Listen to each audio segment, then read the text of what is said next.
Can you believe people are actually watching this stuff of me and you? Believe it. I would hang out with me. Yeah, that's true too. I did listen back to a couple of our banters at the beginning, and I was cracking up last night. And yeah, I was like, you know what? I'd probably listen to this show. I would listen to this show. Yeah.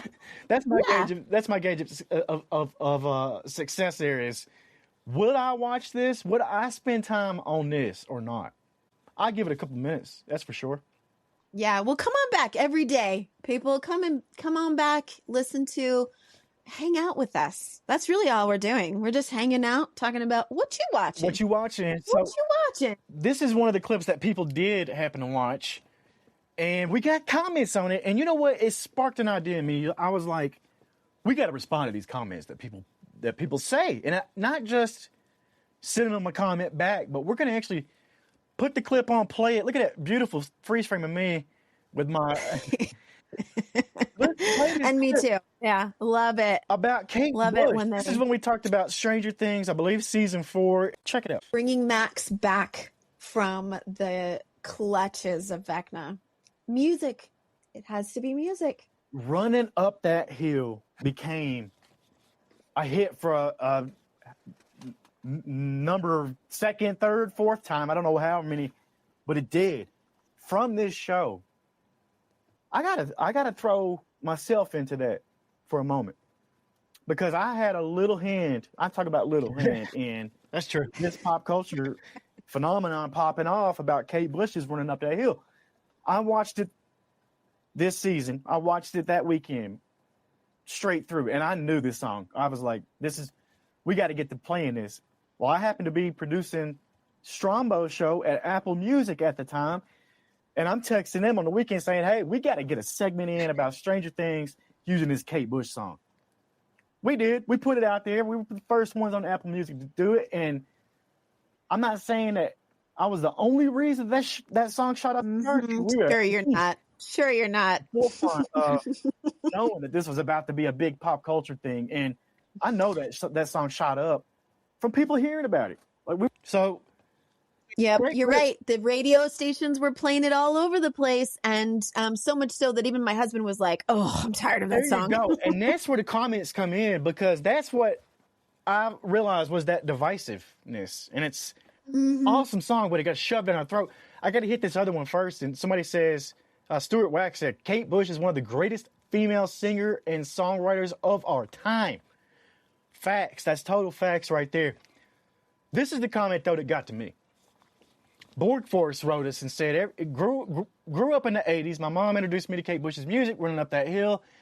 One of my favorites ever since I can remember. And Stranger Things almost killed it for me. Aww. I love that scene. It's brilliant until everybody started to use that music on everything. This is where it gets great. It was on every single YouTube clip. There's a cat licking its arse running up that hill. There's someone at an ATM running up that hill. There's someone at McDonald's drive-thru running up that hill. I almost began to despise that song. Luckily, within a few months or years after that episode, I began to love that song again, but so close that it became dead to this person. And I feel that. I got that. And it did become overplayed, but that's just, that happens in media. You know, it's hard to. Yeah, it's the way it goes. I know. My husband's all about music is great until it's not, and he's all about that. So he was like, don't play that around me right now. Yeah. It's too soon. It's too much. But the important thing to remember about this is the music is powerful, and whether it's that song or you find that one song, it may be a really underplayed song, it may be one that nobody's heard of. It doesn't matter, because if it inspires you, if it turns your DNA on and makes you feel like you can run up that hill or you can do anything, play that. Do that right before your job interview. Do it right before you're about to go in and take a test. Like, do it. That's the point, I think. I'm going to put you on the spot. What's your song? What's your go-to song for that? Ooh, it really depends on the mood. But I did have one time a healing session where I was unlocking a lot of suppressed anger, things in the body that'd been there for a long time. And for the first time ever, I wanted to listen to metal music. Ooh.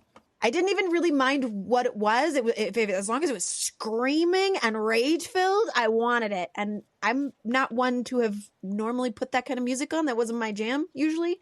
So putting it on in the car after a session like that was so good. It scratched an itch. It was like, I want to scream. I get that.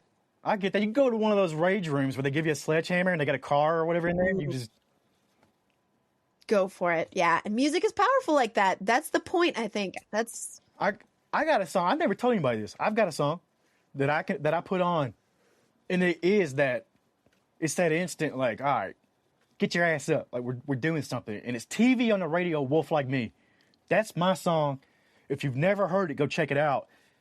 From the very beginning, first couple seconds, I already feel it. I'm like, yeah, I'm into this. And the whole song it's not representative of how I am or feel, but because it's some graphic stuff in there, but this guy's changing into a wolf and he's got sexual urges and all this. That's not what I listen to it for. Like, it's got some sort of formula to it that literally makes my body want to move. It's TV on the radio, Wolf Like Me.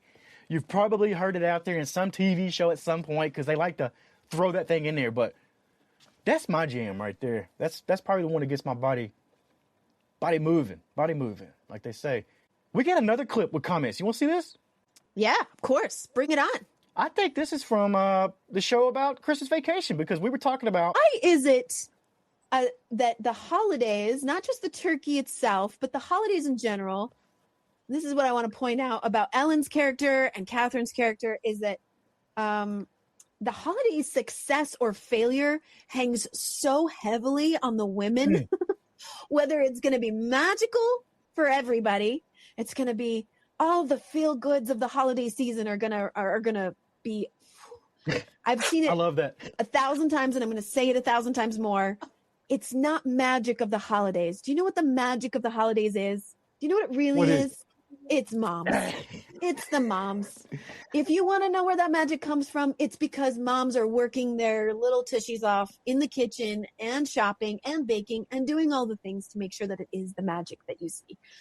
Now, we got comments on this. I love this clip. I don't think you're in the wrong at all. Bring it on. I'll die on this hill. I am there with you. I totally believe that. We talked about it. And let's just say that if you see clips like this, sometimes, too, you could take it out of context because we may dig in way deeper and say some other stuff. But here's the comments. For sure. You got the top comment. You are absolutely right. My mother was the toughest person that I've ever known, especially during the holidays. She can be all by herself, but at the same time say, don't make me have to come out there and show you how to do it. That's from Michael Cruz. Here's another one. Hush Hush 0512 said, not undermining women or anything, but I'm a woman. But the holidays are always about all of us in my home, at least. We try to center around the kids mostly.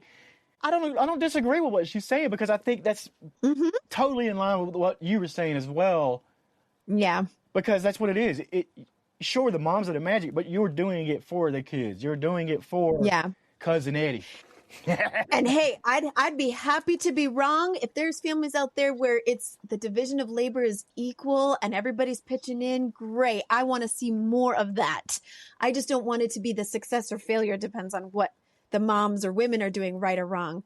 And to that comment, I just want to say a matriarchal society is focused on family and children and everybody, whereas a patriarchal system is focused on what the man wants and needs, right? I see that. So I want to see more of that. Yeah, I'm all about that.